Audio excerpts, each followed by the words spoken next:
Assalamualaikum warahmatullahi wabarakatuh. Perkenalkan, nama saya Anissa Aldekinasi. Saya dari mahasiswa Pendidikan Masyarakat 2018. Jadi, kali ini saya akan membahas tentang Human Performance Technology Model. Oke, langsung saja kita mulai.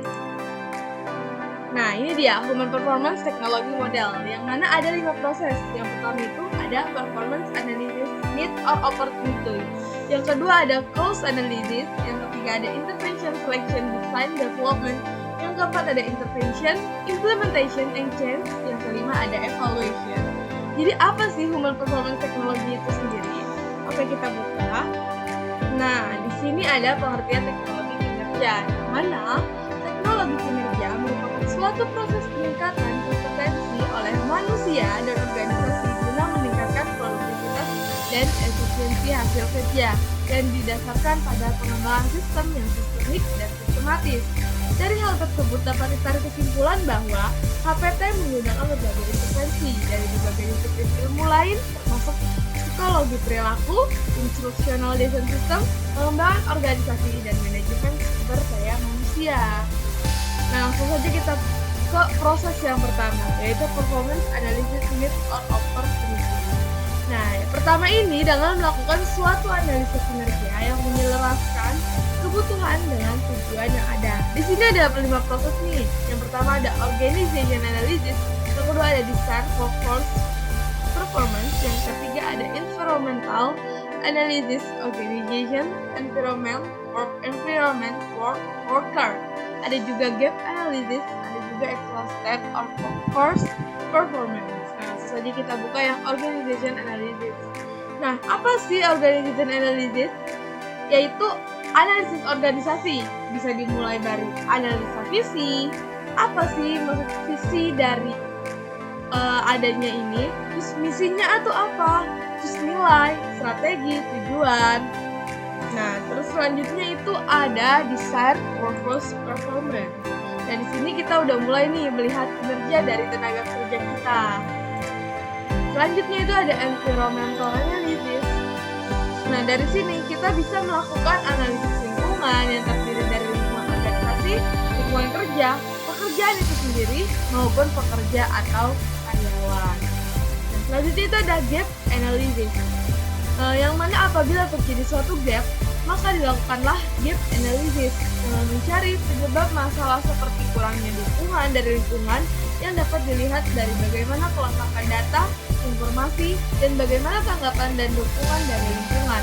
Kemudian, seberapa besar sumber daya dan konsekuensi dari peralatan atau fasilitas yang tersedia, insentif, dan bagaimana sistem reward yang diberlakukan, atau bisa pula disebabkan oleh refleksi dari perilaku seperti seberapa besar keterampilan dan pengetahuan, serta bisa pula melihat bagaimana kapasitas individual, karyawan, dan bagaimana dengan motivasi dan harapan mereka.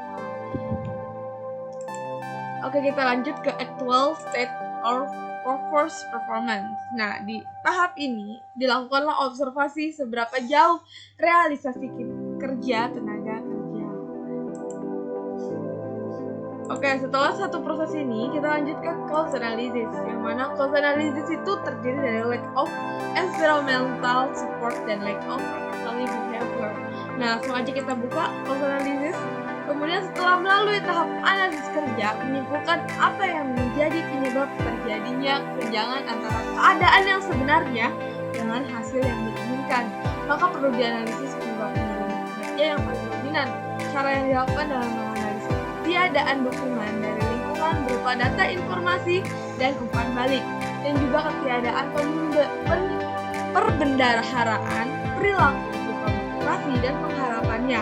Dari hasil analisis ini, kita nantinya dapat memberikan gambaran apa yang harus dilaksanakan untuk masalah aplikasi. Nah, ini dia selanjutnya Intervention, Selection, Design, Development. Kita lihat dulu di Intervention, Selection, Design, Development. Kita ke Performance Support, Job Analysis, Support Design, Performance, dan lain-lain. Langsung aja kita buka.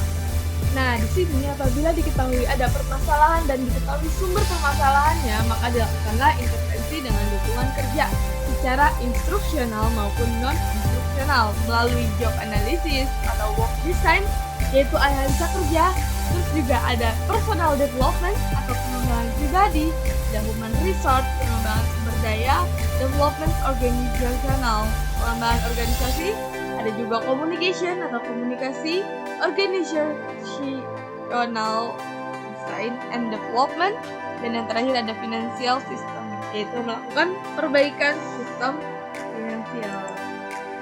Oke, yang ketiga itu ada intervention, implementation, and change. Nah, langsung aja kita buka. Nah, dalam proses ini kita melakukan suatu perubahan manajemen dalam proses konsultasi, pengembangan karyawan, komunikasi, networking, dan membangun suatu kerjasama. Nah, ini dia tahap terakhir yaitu evaluation.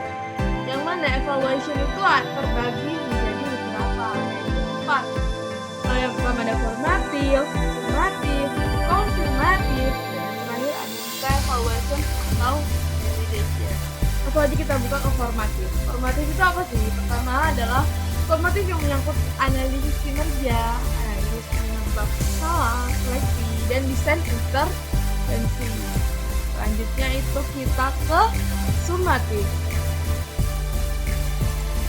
Nah, summatif ini yaitu menilai reaksi sementara dan kompetensi sementara yang dimunculkan. Nah, selanjutnya itu kita ada konfirmatif. Konfirmatif itu terdiri dari analisa kompetensi secara berkala atas transfer job, lanjut pengaruh organisasi skala, dan melakukan penanaman kembali investasi. Nah, ini yang terakhir ada meta evaluation atau validation. Yang mana ketiga hal tersebut diwujudkan dalam meta evaluasi atau validasi, formatif, summatif, konfirmatif, kemudian dilihat proses